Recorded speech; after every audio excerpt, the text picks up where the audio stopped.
Irreverent, entertaining, cool. You're listening to LA Talk Radio.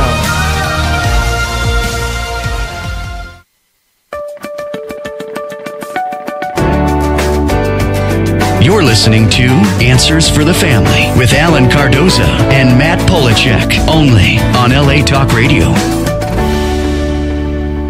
Greetings to all of you listening around the world, and a warm welcome as we bring you another edition of the Answers for the Family radio show. I'm your host, Alan Cardoza, and if you're a regular listener, thank you for joining us once again. And if this is your first time, please make yourself at home as we bring you Answers for the Family. Now, each week, this show will address issues such as locating your runaway teen, family crisis intervention, building self-esteem, dealing with addictions, and so much more. Now, having over 30 years' experience working with families in crisis, I've been fortunate to meet and work with some of the top professionals in many of the helping fields and skilled authors who are working to make this world a better place for all of us. Now, while my co-host, Dr. Matt Polachek, takes some time away from the show, we're bringing in some wonderful guest hosts who, like Matt, are making a positive difference in the lives of others.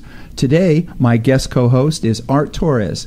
Art is a dear friend, a father of 7, and a fellow investigator who I've seen de-escalate many situations, making him a perfect fit for the topic of today. Art, first, I just want to thank you for being here on Answers for the Family. Well, thank you so much for inviting me. This is exciting for sure. And being a father of 7 children, I have a master's degree in anger, honestly. or at least a master's degree in how to de-escalate it, right? Exactly. All right. Well, our topic today, for those that haven't figured out, is we're going to be talking a little bit about anger and things like that and how to de-escalate it. But let's think about this for a minute, because when people learn to drive, they don't jump from reading a manual to cruising the freeways or after driver's ed. They need a quiet, empty lot to safely build their skills and the confidence before facing real live driving challenges. Now, learning to disarm anger and hostility is significantly more demanding than learning to drive. So, where's the parking lot for that? Home Depot. Well, to discuss managing upset and disarming anger, our guest today, Jason Sackett, is a professional certified coach, licensed clinical social worker, and certified employee assistance professional based in Los Angeles with 25 years professional experience dealing with upset. That is, angry, aggrieved, hostile, and sometimes fundamentally unreasonable individuals, and the unlucky people that have to work with them.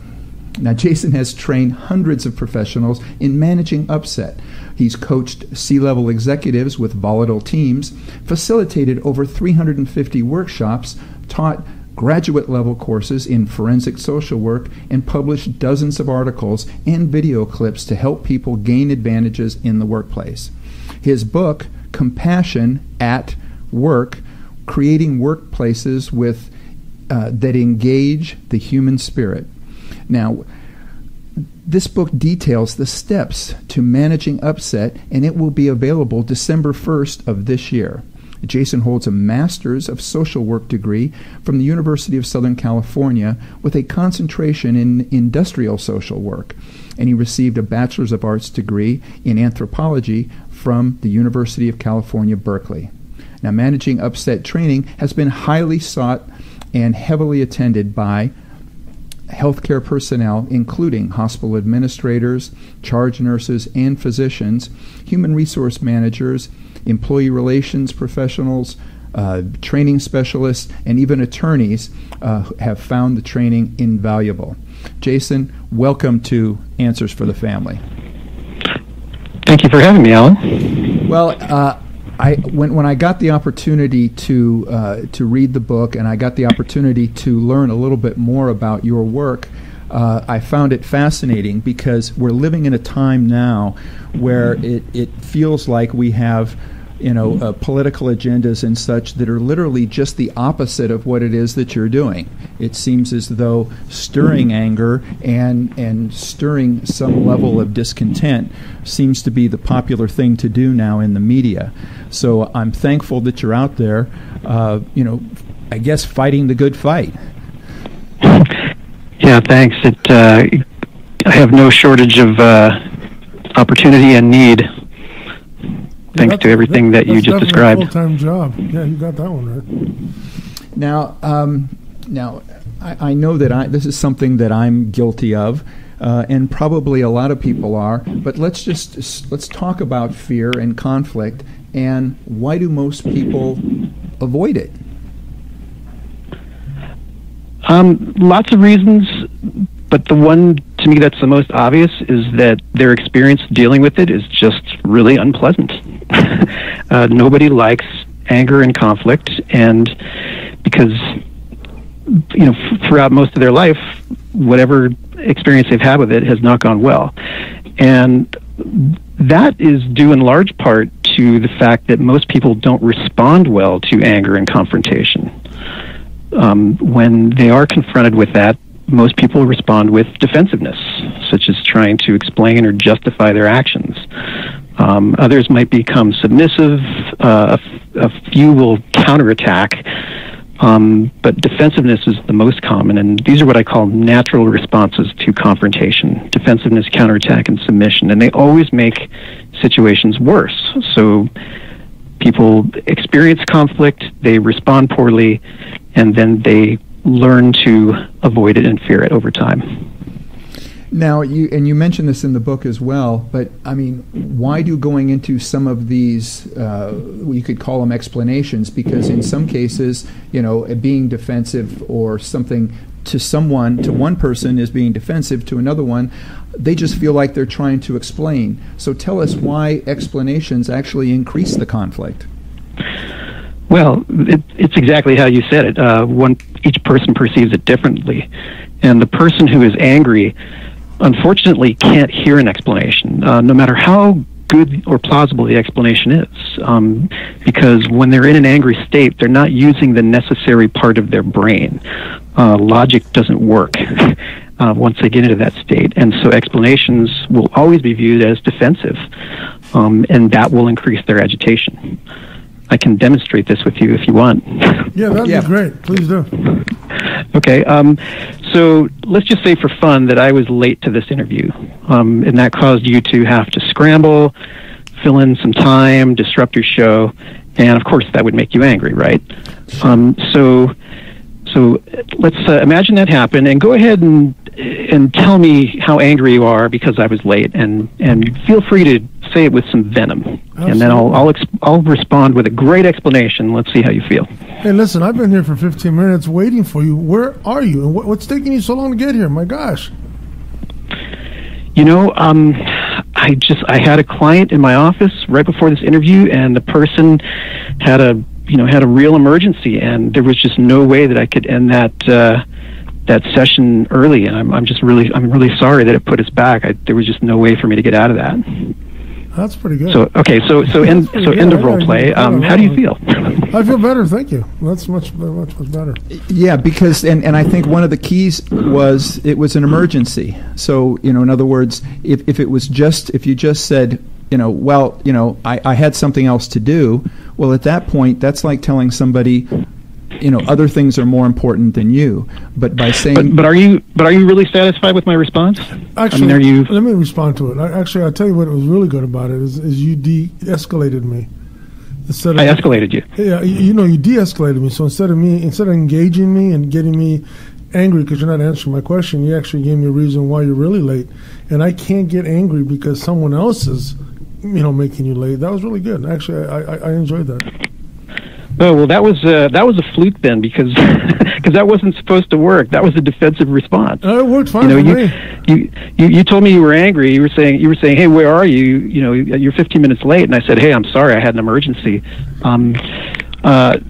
So I think because it was an artificial example, you probably weren't worked up enough. But if you were truly angry, you would not. That wouldn't have mattered. My explanation would not have mattered. You would have said, something. That's I understand things happen, but that doesn't help me on my end. Yeah, I think my kids would agree with you. Yeah, and Jason, I think you bring up a good point, and I think a lot of it has to do with where we're coming from. And so, for instance, with Art and I, in the field that we work in, an emergency may be that we just got a call from somebody and their 15-year-old daughter has OD'd, and we need to get there immediately to get them to a place to detox or to a hospital or something. So the term emergency to us may mean more than to somebody else. That's a good point. Or because of the fact that we know what your profession is, an emergency may be the fact that there is something that's gone on with one of your clients that has caused such a turmoil that they needed you. So because of the industry that I think we're in, we may accept that better than what maybe the average person might. I got you. So what if my explanation were not so exquisite? What if I said, I'm sorry, I was stuck in traffic. Traffic was just worse than I expected this morning, and I just got in. I called you as soon as I could. Well, and then at that point, my thought would be, because I know that you're based in Los Angeles, you live here. We both live here. We know what traffic is in Los Angeles. I know that Art had to drive from San Diego, and I drove from Huntington Beach, and we managed to get here, on time. Yeah, that would anger me if you told me that the traffic is bad. I mean, we know the traffic's bad. Okay, so in that sense, my defensive response did not work. You're not satisfied. Correct. Okay, so that's kind of my point. Is that when someone is angry because they feel wronged, very few explanations are going to work. Okay, so my first one worked on you because you're sensitive to the word emergency, but that has failed on me in the past. One time I had to cancel a session on someone because there was a real emergency, like someone literally jumped off a building and I had to close my whole office and scramble to go deal with witnesses, and I had to call and cancel the people that were on my schedule, and one of them said, you couldn't have picked a worse time to cancel on me, click. Wow, that's crazy. Holy smokes. So when people, that's my point, when people are angry, that even a great explanation can fail, can make the person more agitated. So that's why I teach disarming, because we need something else. We need something better than an explanation, especially for people who can't hear it. Okay, so in that situation that you just described, in your situation, at some point in time you're going to talk to that person again. How would you speak to that person when you called them back to be able to reschedule? How would you disarm them? Well, I'm speaking from experience because that's exactly what I did. And so I called this person back and I said, hey, look, I am so sorry that I had to cancel on you that day. We had an agreement. We had an appointment, and you were counting on me to see me at that time. Clearly, you had some really critical needs. I could tell by the response that you gave when I canceled the appointment, and me not being available to help you then put you in a real bad spot. It made your situation even worse. And I'm sure that must have made you furious with me. Did I get that right? Yeah, that's pretty good. And that person turned out to be one of my all-time favorite clients.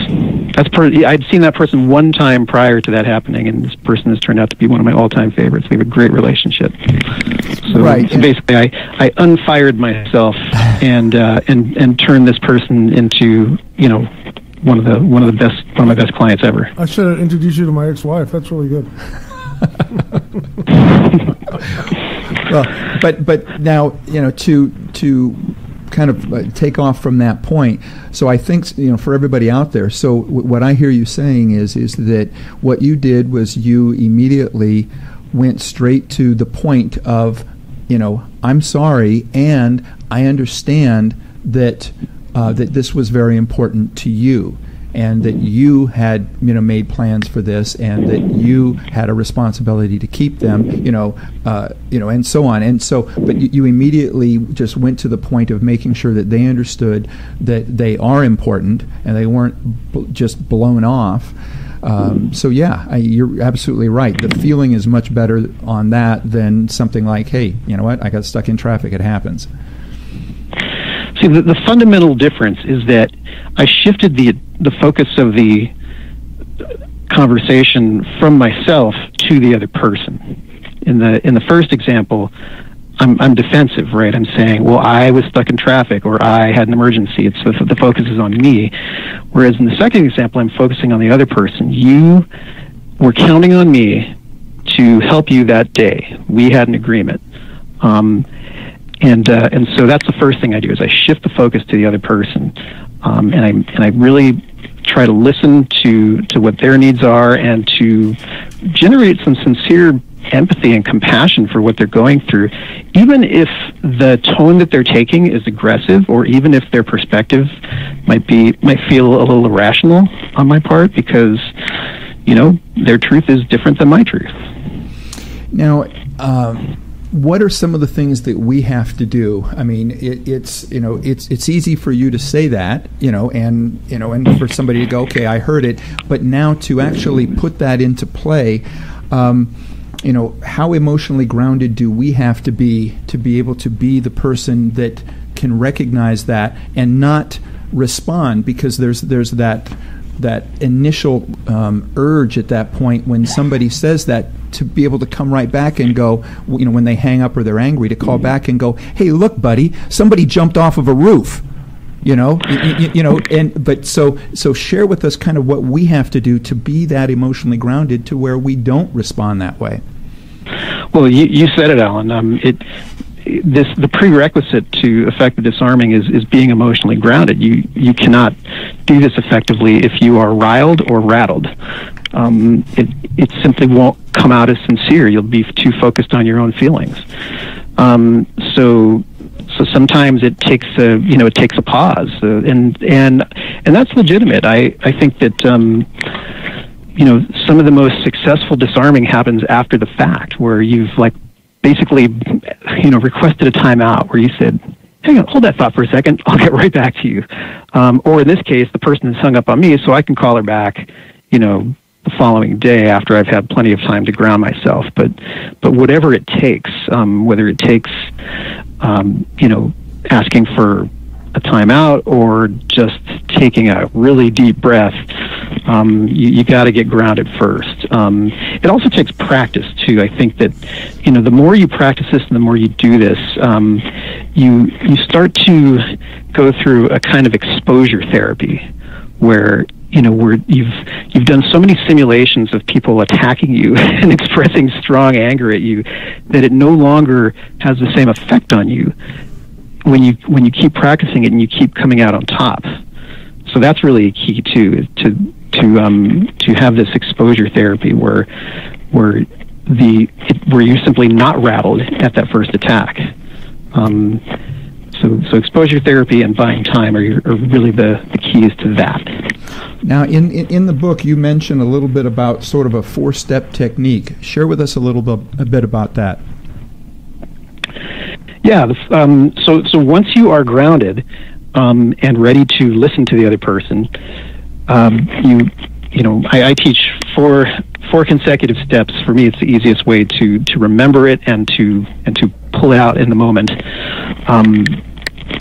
And so I'll run you through those if you would like. You might have heard those in my example. You could probably, as I describe them, you can go back to my example and sort of hear those steps. But the first step is what I call a statement of gratitude, where you say something like, I'm really glad that you said that, or it really helps me that you brought that to my attention, or I often wondered if people thought that way. Statement of gratitude, what it does is that statement itself buys you time, because that one you can have prepared, right? Like this is the one. This first step you actually have in your back pocket. You've prepared these, you've rehearsed these, and the moment somebody confronts you, you say, "Wow, that really helps me that you're telling me that." And so that buys you time to go into the next step. It also throws the other person off balance a little bit, because people aren't expecting you to respond that way. Most people, when they go on the offensive, they're expecting a defensive response. So when they say when they hear, "Wow, I'm really glad you told me that," they're like, "What? What do you mean?" So it gives you a moment of advantage. Yeah, that makes sense completely. So basically, it's a word phrase that, done correctly, obviously, it leads to a different ending. Does that make sense? Yeah, and the reason I call it statement of gratitude is that you're expressing gratitude for their directness. Okay, you're ignoring their style. The person could have been as nasty and hostile as you could imagine, but what you are grateful for is their directness. Because if someone's not direct, if they hold on to their feelings, then you can't deal with them. They're going to turn passive aggressive on you, and we have no answer for that. So yes, you are grateful for the directness. You give the statement of gratitude. I'm really pleased. It really helps me that you told me that. And then you go into the second step, which is what I call finding truth in the complaint. So everyone's complaint has some truth, right? This person said, "You couldn't have possibly canceled on me at a worse time, click." So what's the truth in that statement? Well, yes, it's not relevant how bad the timing was for me. It's only relevant to the other person. This was a bad time for her. So I can say, yeah, you're right. I did cancel on you, and as you said, it was a really, really bad time. There's truth in that complaint. If I can identify that, that's already going to disarm some of that person's anger. Mm-hmm. That basically gives acknowledgement, is what you're saying. Yeah, it's an acknowledgement of their truth. Now, that's an easier one because it's a little more concrete, right? Even the first one, where you said, "Jason, why are you so late?" The truth is evident, right? Like, I was late. It's not debatable. Sometimes complaints are a little less clear. One time I did a workshop, and I thought I did a pretty good job. And afterwards, this person comes up to me and says, you're bar none the worst facilitator I've ever had to endure. I'm just like, wait, what? Well, that's a statement. So where's the truth in that complaint, right? Like how do I identify truth? I can't just agree with the person. I can't be insincere and say, well, you're right, I did do a terrible job, because I don't believe that. Right. So where's the truth? The truth in that complaint is that my performance did not work for that person. Mm-hmm. Right. So I can say, clearly what I did today didn't work for you. Yeah. Which can happen. And sure. That's a truth I can agree with. So once I've identified some truth in the complaint, then I move to what I consider the most challenging part of disarming, which is cognitive empathy, developing cognitive empathy. So cognitive empathy is getting into the mind of the other person, trying to see their point of view, trying to identify why the issue matters to them, what needs or expectations are not being met, and really showing that understanding. I never want to use the words "I understand," because that will always get thrown back in my face. You can't just say you understand. You have to show you understand through cognitive empathy. So in my couldn't have canceled on me in a worse time example, I said, yeah, this was a really bad time for you. We had an agreement. You were expecting me to keep this appointment. You needed help, and I wasn't there for you. And the fact that I wasn't there for you left you in a really bad spot. It left you feeling vulnerable, unsupported, and without recourse. And so there, I'm just trying to capture as much of that cognitive empathy as I can. It's like I said, it's the hardest part, because you're having to read into the situation without a whole lot of information, right? The person hasn't said a whole lot. Sure. Right. So you're having to be somewhat intuitive and analytical here, and you could get it wrong too, but that's okay. It's okay if you get it wrong. You just want to be as you want to be as sincere in your attempt as possible. If I attempt to develop cognitive empathy and I'm wrong, the person will always tell me I'm wrong, and then I just try to listen a little bit more closely. And I mean, it makes good sense. And as you were saying that, I was thinking about some of those steps. And one of the things that that I do that has, for instance, if I have a client that calls and has a complaint, and they say, your people were supposed to be here at 3 a.m. and they didn't arrive until 3:30, and you can't possibly understand the stress that I was going through during that period of time until they got here. And I start each one of those answers with, first of all, I just want to thank you for sharing this with me, because I cannot fix that if I don't know. So for you to share that with me, I really am grateful that you're doing that. And now that you have shared that with me, let me tell you that I'm deeply sorry, and here's what we're going to do about it. So I think that that's the other thing is that besides the showing grateful and stuff, but I think they need to know that you get it, that you acknowledge, that you can understand how much stress that they were under that time, but also that you're going to do something to change it so it doesn't happen again. And I think that's what a lot of businesses run into. Yeah, Alan, can I interject a couple of ideas into your example there? Please do. So I think offering solutions is helpful. And the mistake in timing that most people make is that they try to offer solutions or problem solve too early, before the person is completely disarmed. So they're still angry, they're still not rational, they're not yet interested in the solution. They want to be heard. So even before you offer your solution, I think your statement of gratitude is a really good one, by the way. And you covered the truth and the criticism too. You said, yeah, you're right, they're not there. And then you could actually develop a little bit more cognitive empathy in that response too. You could say, we had an agreement, we contracted for my people to be there at 3 a.m. They weren't there when they were supposed to, and you were really counting on us to be there at that time. You're dealing with some kind of a situation here where you really need our help, and when we're not there, again, you're feeling very alone, unsupported, let down, and not getting the help that you need. And then you move into the fourth step, which is the emotion, recognizing or displaying emotional empathy. So, and that is basically recognizing anger. So then you would say, yes, and I could see why you would be very angry with us for not showing up, and basically for all those reasons I just said. Right. See why you'd be really angry. Did I get that right? It's funny you're saying that, because I think more importantly, it's the timing of what's said. Like you're saying, because I think if you say it out of order, or if you say it too soon, it just makes the person even more angry. So I think by what you're saying here is first of all, most important, I think, is just to listen, to make sure you get all the information they're trying to tell you. Because a lot of times when people are angry, they're not angry. They're just, there's a difference between angry and upset.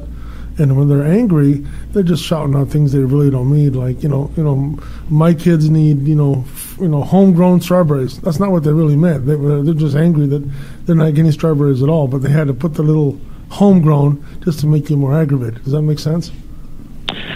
Yeah, and I agree with you that, regardless of sort of the level of anger that you identify, whether it's anger or frustration, although I tend to shoot for the higher one. If people are confronting me, I can pretty much presume that they're angry. But you're right, the order is important. And the reason that I don't lead with that, like what if, Alan, what if that person called you and the first thing out of your mouth was, wow, I can see that you're really angry with us. What are they going to say? Yeah, if it's the first thing, they're going to go, yeah. Yeah, thank you, Captain Obvious, right? Yeah, exactly. That's funny. So you actually have to earn the right to demonstrate emotional empathy, and that right comes through, finding the truth in the complaint and developing cognitive empathy first. And once you have done that, then you've shown them that you understand why they're upset, and then you simply name that feeling, and at that point you've really addressed all of their issues, and then you finish it off with, am I getting that right, or am I missing anything? And if you missed something, they'll tell you, and if not, what else can they say? You've completely addressed their issues. Now they're back to the right part of their brain, the necessary part of their brain, the cortex, where they can listen to reason and have a conversation. Now you can offer your solutions. You know, I've got 7 kids that would disagree. They say I never understand, but I guess just being a dad. At least not all at once, right? Yeah. I have 4 girls, and believe me, every day's a brand new day. It's amazing. Yeah, and so sometimes people want to use that inquiry a little bit earlier, like as soon as someone confronts them, they'll say, "Well, can you tell me more about that? What's making you say that?" And then the reason I don't like to lead with inquiry is that it tends to escalate people, right? They just find more things to complain about, or they say, "Well, you should already know." You should already know why I'm mad, so why are you even asking? Yeah, that's a good point, for sure. So this is why I design it with the steps that I do, and so there you have it. That's disarming, 4 steps. All right, we are talking with Jason Sackett. The subject is how do you diffuse anger? How do you manage upset? And his new book, Compassion at Work, Creating Workplaces That Engage the Human Spirit. When we come back, we're going to talk a little bit about how this relates to family life as well. You're listening to Answers for the Family. Founded over 30 years ago to meet the needs of families in crisis, Westshield has continually focused on resolving issues that negatively impact families and businesses. Our signature therapeutic transportation service helps to ensure that adolescents in crisis are safely transported to specialized schools, programs, and treatment centers with unsurpassed experience and success. We are supported by our full-service licensed investigation agency that has legally, professionally, and compassionately located hundreds of runaways and teens. We are experienced and qualified to help, offering solutions which may include referrals to our international network of top professionals in the fields of educational consulting, psychology, psychiatry, and investigations. Simply put, Westshield Adolescent Services and Westshield Investigations are the best solutions when your family is facing a personal crisis. Call 1-800-899-8585. 24 hours a day, 7 days a week. That's 1-800-899-8585. Or visit our website at westshield.com. Thank you. And we're back. You're listening to Answers for the Family. And if you would like to follow along online, if you go to www.managingupset.com, you can follow along a little bit about Jason's book and learn a little bit more about not only managing upset, but various levels of dealing with anger.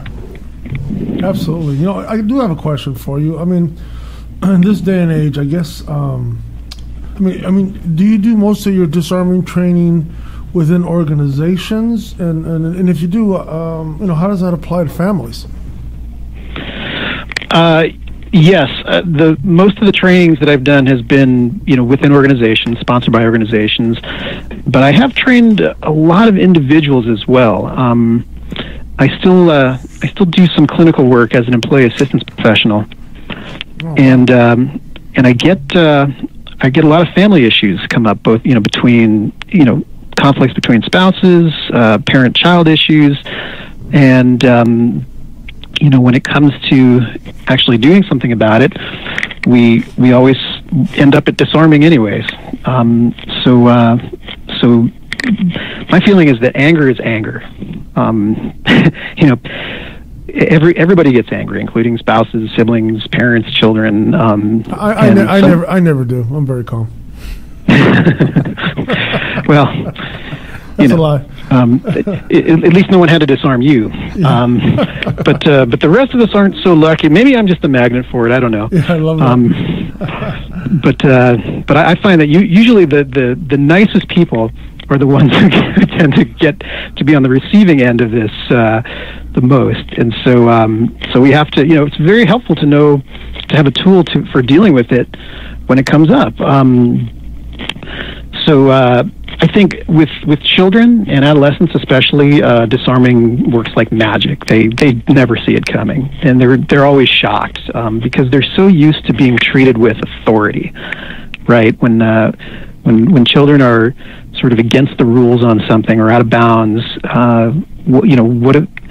what are they confronted with? It's always authority. Sure. And so if someone, if the parents, if a child is angry and a parent uses, truth in the complaint, cognitive empathy, emotional empathy, separate from authority, they're shocked. They never see it coming, and it takes a lot of the energy out of their disposition, and they suddenly can become very cooperative. And children can do it to parents as well. Parents are also shocked when their children disarm them. They're like, "Wait, where'd you learn that?" Yeah, I've got one of those. She's a high school grad this year. She's very good at disarming me. How does she do it? She just looks at me with those big round eyes, and I'm done. Basically, I can't even. I mean, I start in, like a tiger, and then I'm done. It doesn't really matter. I give. So after 7 kids, after 7 kids, I'm like a marshmallow, honestly. So she's got a secret weapon, which is what I call a diffusing demeanor. Some people have that naturally. My college roommate had a very diffusing demeanor. I had a graduate intern a couple years back who had an incredibly disarming demeanor. Like it was impossible to be mad at her. Not that she did much to be mad at, but yeah, like you said, all she had to do was look at you, and even if she did a mediocre job with those steps, very disarming. But the two in combination are pretty much unstoppable. Yeah, you're right on that one. You're right on that one. Now, I love the fact that that we're talking about these things that are so positive that improve communication rather than isolating communication.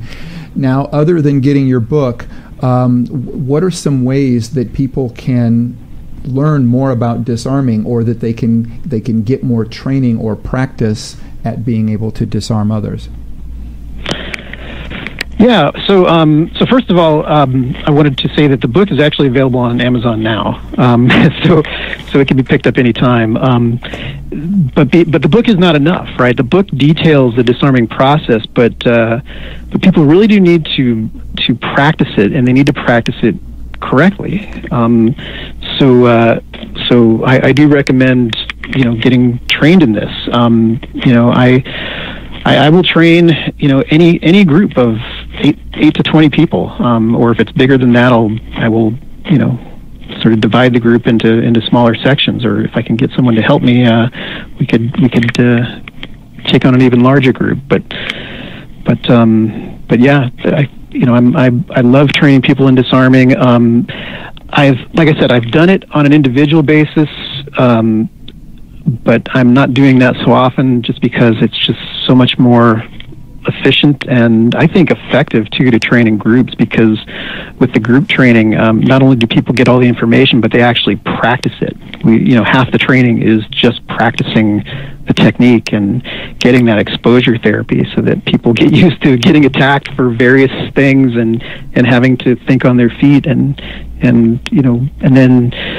then once the formal training is over, then they continue it on their own. Now they have the structure for it. All they need is just one other person to practice, attacking them and them disarming them. Does that work if I talk into the mirror? Probably not. I had to ask that question. Probably not, because you're not gonna be able to convince yourself. You'd be surprised. I'm just saying. Well, and I love the fact that you're doing the group training. And in fact, one of my thoughts after I was reading the book was, I'd love to have you in and maybe train my staff. And who knows, we could have you come in, train the staff, and then have you on the show again sometime in the future, and we can talk about the improvements that we've seen in that area as well. Yeah, that's a great idea. That would be a blast. Like I said, I train anyone who I believe is capable of being sincere. The only people that I can't really work with are people who simply aren't interested in it, like they're being required to attend the training because their boss thinks they should and they don't really think they need it, or people who just aren't interested. They're not sincere. They think that if someone is being, angry with them or rude to them, that person is in the wrong, and they owe that person nothing. They have no interest in trying to be compassionate for that person. But I disagree. I mean, I think that's. I mean, look, I can't tell people what to think, but it leaves them kind of stuck, right? Because if that's their belief, then that person will always be mad at them, and they will always be mad at that person. There will never be any resolution. That's funny you say that, because we got called into a program, and I'm not going to name the program, but we got named into a program, and they were so impressed with our de-escalation that I was using, and Alan, they wanted us to come back and do it for their whole group. So you're absolutely correct. I mean, if you can get a couple of the ears to listen and then actually try it and see it being done, it's amazing what you can do. Seriously. And you never know when you're going to need it, right? Like, you might need it at work, you might need it in your relationship, you might need it with your kids, you might need it with your parents, you might need it in traffic. I mean, here's a good one for you. I actually had to disarm someone while I was skating on the beach path. Okay, this biker got mad at me because he thought that I didn't look before I passed somebody and cut him off. And so he pulls up next to me and starts getting in my ear about, you gotta look, you're creating an unsafe situation. And again, my initial reaction was defensive, right? Actually, I'm more of a counterattacker. When I'm attacked, my instinctive impulse is to go on the offensive. So what I really wanted to say to that guy was, give it a rest, pal. Mm-hmm. I'm the least of your problems out here. At least I look where I'm going. You should be worried about the pedestrian. That's right. But I didn't say that. I said, I could see why, if you thought I was creating an unsafe situation, that you would be mad at me. Yeah, and you had him right there. And that was, and then that was it. Like, he couldn't say anything else. And he just sort of shrugged his shoulders and rode away. And that was a win for me. To me, I think where people go wrong with disarming is that they want to be right. Someone attacks them, or someone confronts them, expresses strong anger, and they see that person as wrong, and they want to be right, and they want to explain to that person why they're right. And it's not about being right. It's about winning. You want to win. I agree on that one. You don't want to be right. You want to create a victory for that situation, and in this case, a victory is ideally the ultimate victory when someone is rude or hostile with you is that person feeling so thoroughly understood that they apologize to you for their demeanor. Yeah. That is winning. Now, you don't always get that.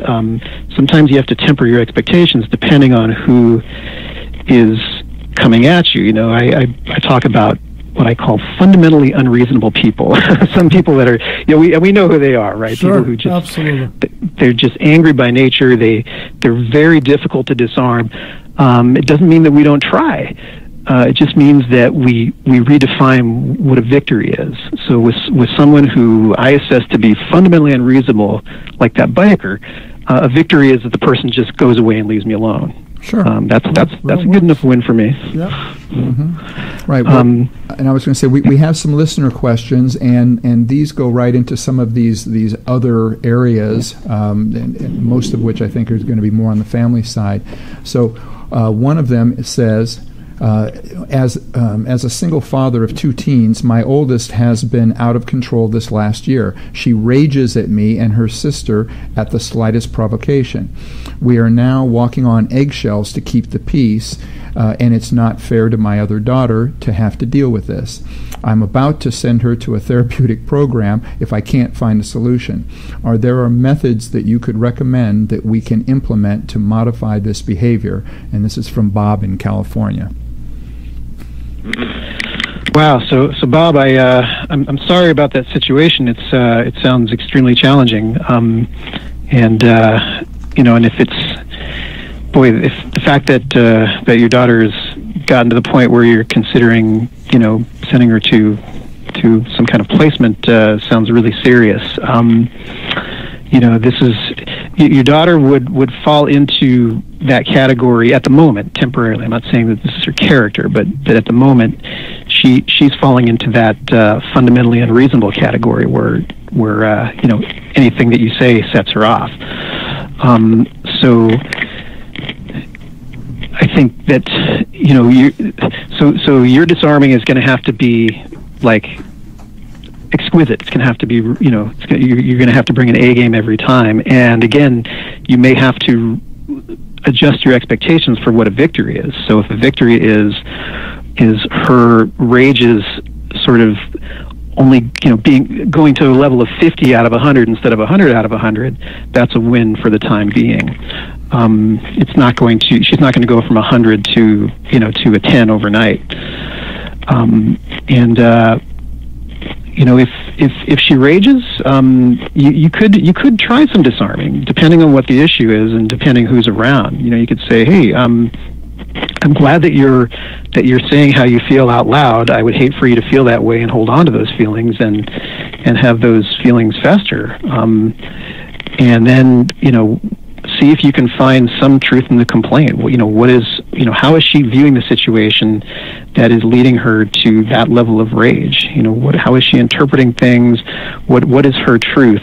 See if you can identify some of that and see what she says about it. See if you can, because sometimes even a little bit of movement in helping someone feel heard or validated can disarm some of that anger. I think you're going to need more than just disarming. It's going to take a lot of work.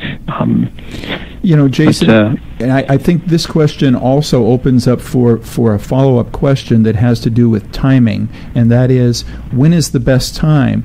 So, and one of the things that I know we do, it's you wait for an opening for therapeutic rapport, but when somebody's in the middle of a rage, is that necessarily the best time, or is there a time to be quiet and wait for a particular time or event to happen when you then start trying to disarm them?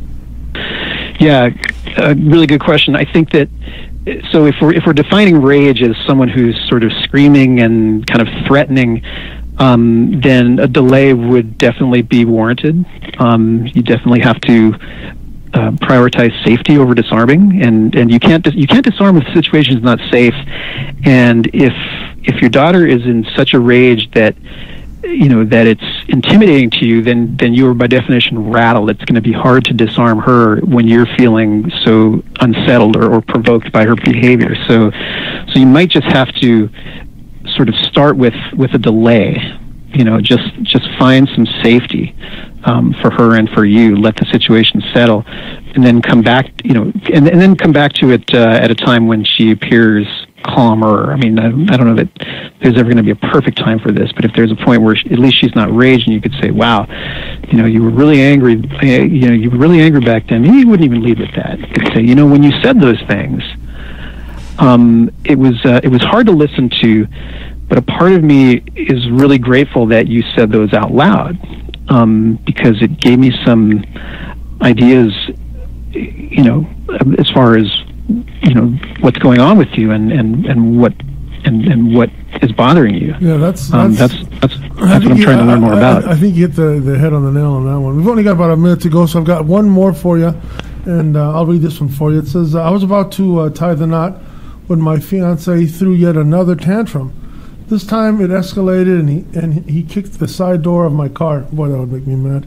My mother said I needed to heed the warnings, quoting, "Familiarity breeds contempt." It really hurts because I care so deeply for him, but I just can't enter into a marriage where I am actually feeling afraid of him. I'm very anxious to listen to this interview, as I don't really like to believe that there is some sort of hope. This is Beverly from New Jersey.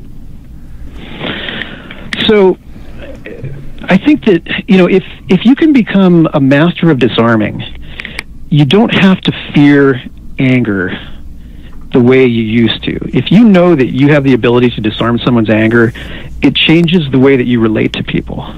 You don't walk on eggshells. You don't wait for the next tantrum, because you're not afraid of it. When it comes, you will deal with it. So that's where it can empower you.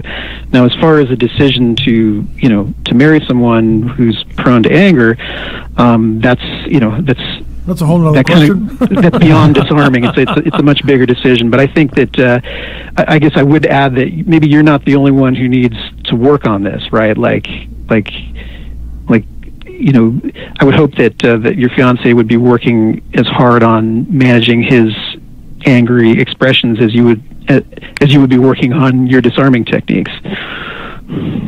Well, Jason, I just want to tell you, I really appreciate you coming on, and really want to acknowledge you for taking the time to not only come on the show, but to touch on a subject that I think that we're in a time right now to where we really need this across the board.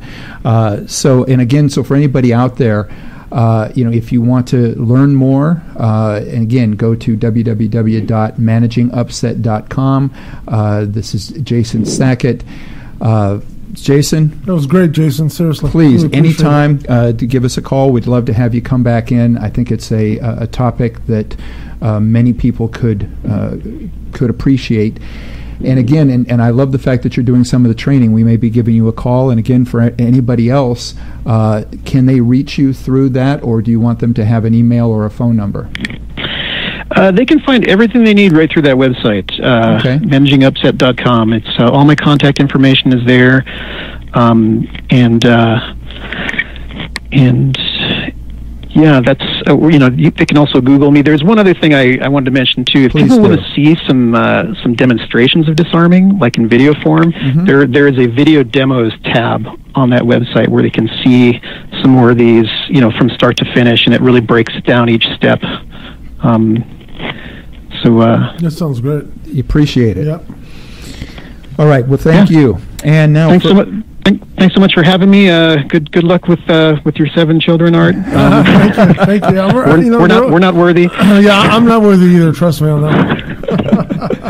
All right. Now, for everybody out there, please be sure to put us on your calendar and tune in next Monday when we're joined by Gabriella Van Rij to discuss her new book, With All My Might, The Ultimate Kindness Activist. We got to get those two together. There you go.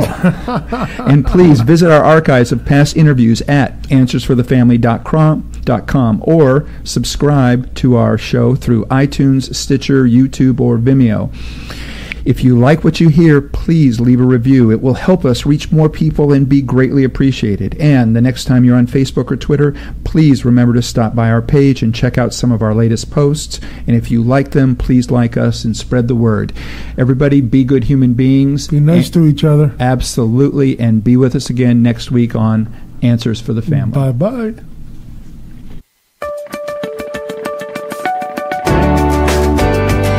You're listening to Answers for the Family with Alan Cardoza and Matt Polich.